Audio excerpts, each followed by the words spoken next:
I feel like a zombie. I feel so alone. Dorsey Dawson wakes up every morning reaching for her husband, but all she can grasp are his ashes. According to the medical examiner's investigative report, on March 28th, Richard Dawson was found not breathing in his central jail cell. He was supposed to be in protective custody. What the hell happened? Dawson was in protective custody, but that doesn't mean he didn't have a cellmate. You know, the inmates were classified appropriately, were housed in the cell together appropriately. But 4 days after Commander John Ingrassia says they were placed together, Dawson was strangled to death, investigators naming his cellmate the primary suspect. He was fighting for his life.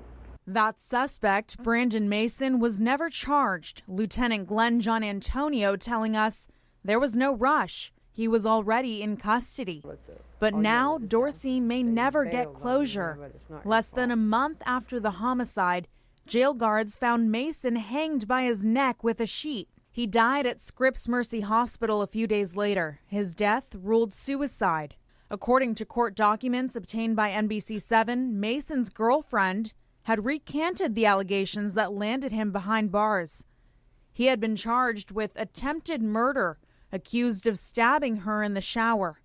But she later claimed she was high and stabbed herself. I believe that he didn't see the light at the end of the tunnel, that he was going down for something he didn't do. NBC7 previously reported Mason's suicide, but we only knew about it thanks to a tip. The sheriff's department didn't mention the homicide he was suspected in at that time. Ingrassia says before Dawson was found dead, deputies had performed security checks on time, but acknowledges In this case, something did go wrong that caused the incident between the two. But what exactly went wrong? NBC7 Investigates filed a public records request seeking answers. The sheriff's department wouldn't release any documents related to the two cases, indicating they're part of a law enforcement investigation and exempt from mandatory disclosure. He wasn't the type of person that was confrontational. He's not going to knowingly provoke somebody. While Dorsey pushes on for an explanation, Ingrassia says crimes do occur in custody. A jail is not unlike a small city.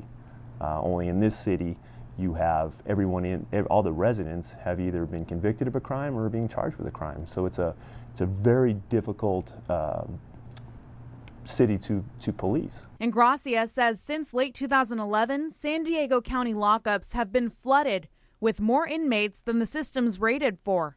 That's when the prison realignment law requiring the state to reduce prison populations took effect, sending nonviolent, low-level felons to county jails. Take a look at the result. In 2011, there were 808 inmate-on-inmate assaults, but by 2013, a drastic increase, 1,463. Assaults on staff jumped from 58 in 2011 to 102 last year.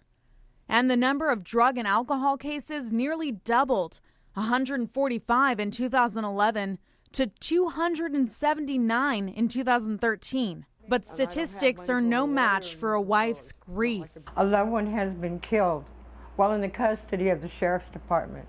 I don't care what crime they've committed, they're supposed to still protect them. We don't condone it, and we try, our goal is to have 0 homicides in our detention facilities. Toxicology reports reveal opiates in Mason's system, Ingrassia says, were not prescribed. It could have been he received medication from other inmates. Investigators say Mason didn't leave a suicide note, nor did he ever admit to killing Dawson. We're told though Mason was the primary suspect, every inmate in the module is a person of interest in Dawson's homicide. He didn't deserve what he got, what happened to him, because he made a bad choice. I miss him like crazy.